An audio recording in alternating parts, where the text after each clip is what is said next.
So it's early March right now, and I just finished making a video on how to identify different evergreens that are native to southern Ontario. And I decided I'd go out into the yard so we can look at a few live examples. We have a couple different species here. So right in front of me, this tree closest is an eastern white cedar. This one right here, and then the one in the background is an eastern red cedar.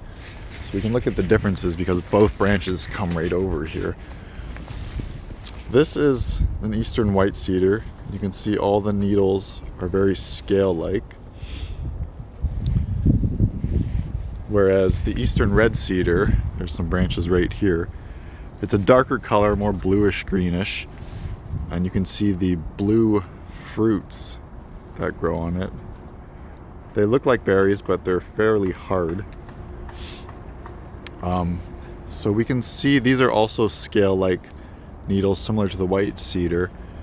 But if we look around, I think I can also find some needle-like leaves that are on the same tree. Let's see these. These are from a different plant. There's another one coming up right here from the ground, and I'm not sure if this is also an eastern red cedar or actually some type of juniper, just because of the way it's grown. It looks a lot more shrubby, and I'm not sure if that's actually because it's a juniper or it was an eastern red cedar that has a really weird growth form going on.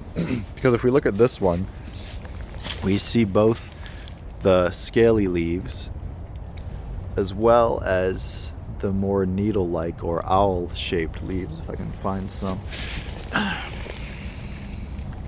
Here's some right here. They're almost a different color. So you can see they're much more pointed than the scale-like leaves.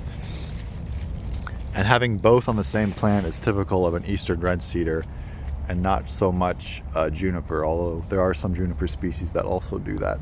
So I'm still not 100% sure what this one is. But the tree behind the white cedar over here is definitely an eastern red cedar. And we're going to see if we can find some more pointed leaves. Oh, here we go. So this is a different branch of the same tree, and we can see right here I'm grabbing some scale-like, but then there's also some more pointed on the same branch that I've got between my thumb and finger. Whoop. There we go. And so that'll help you distinguish a red cedar from a white cedar, because a white cedar will only have these scaly-like leaves, whereas the eastern red cedar will have both. Now if we make our way across the yard, we also have some spruce at the front of the yard.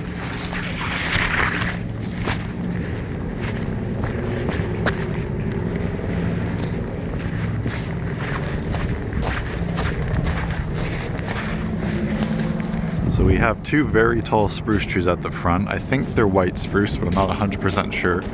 We also have another red cedar up here with some white cedars near the road. So, if we look at the spruce needles, they're more angled and they're quite rigid and pointy. Whereas I'll get a flat needle from a different evergreen over here. Now, I'm not 100% sure if this is a fir or an eastern hemlock, but it's one or the other.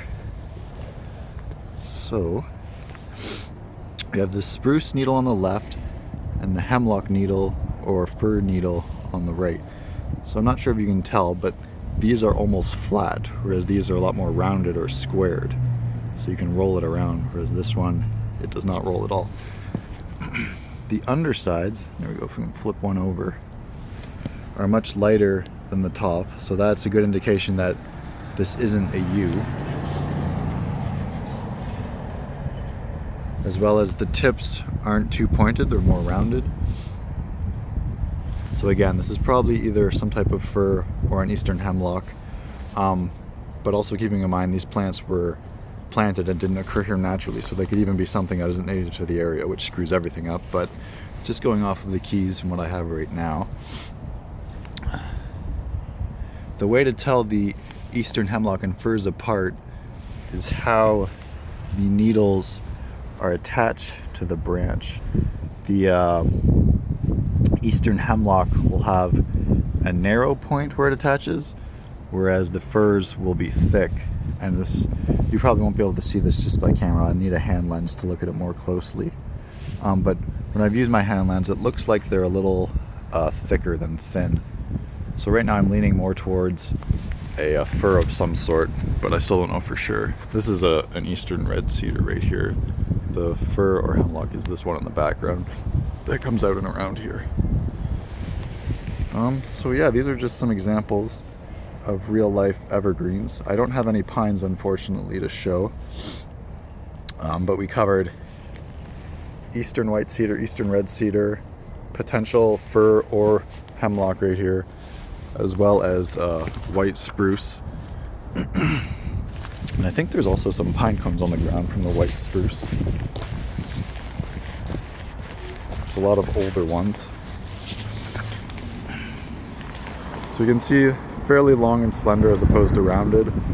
My Eastern Field Guide book says they're usually 1 to 2 inches long, whereas these ones are about 2.5. All the other species have smaller cones. The only larger cones are Norway spruce, which go from 4 to 6 inches, and these ones are too small to be that.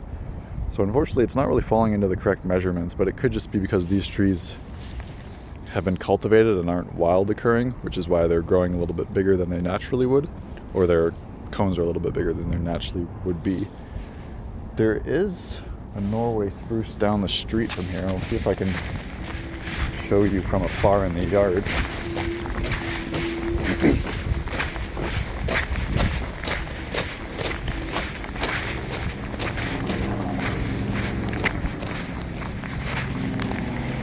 So up there to the right is the Norway spruce. I don't know if you can tell easily from here, but a key characteristic of the Norway spruce is that the branches droop heavily. So if you look at the branches going out horizontally, the main branches, the branches coming off of those are all hanging and dangling, which is an easy way to identify Norway spruce from afar. I think the evergreen to the left of that is a white pine, but it's hard to tell from this far away. So hopefully I'll be able to get some more live footage of different plant species. It's hard to find evergreens down here because we're so far south. Most of these are, again, native plants that were planted by people here and weren't naturally occurring. If I can find some more naturally occurring ones in our nature reserves, I'll get a film of them too.